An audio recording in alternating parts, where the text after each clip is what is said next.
지난해 2학기부터 학교폭력 가해자가 전학 처분을 받으면 다른 처분에 앞서 전학 먼저 진행해야 하는 이른바 선전학 후 조치로 교육부 지침이 개선됐습니다.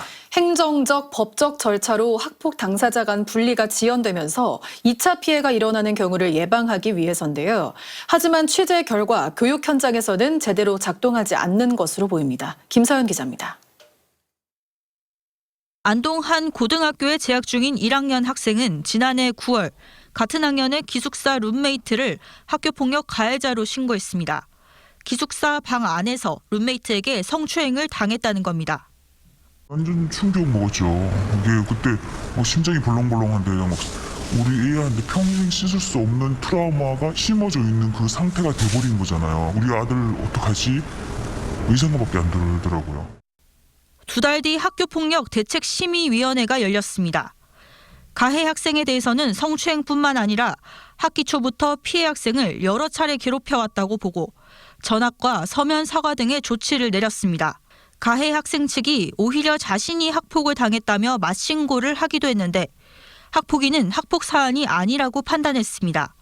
검찰은 가해 학생을 청소년 성보호법상 강제추행 혐의로 가정법원 소년부에 넘겼습니다. 우리 아이가 거부하잖아요.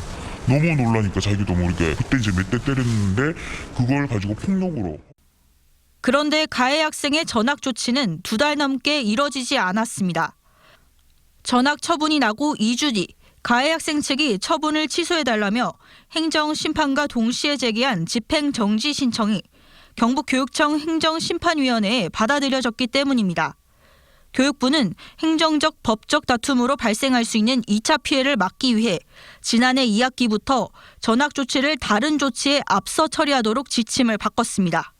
그런데도 전학 처분 직후 2주 동안 왜 전학이 이뤄지지 않았는지 피해 학생 부모는 의구심을 드러냈습니다.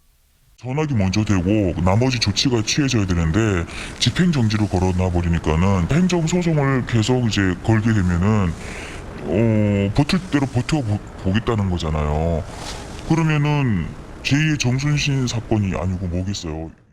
경북교육청은 절차대로 진행했다는 입장입니다.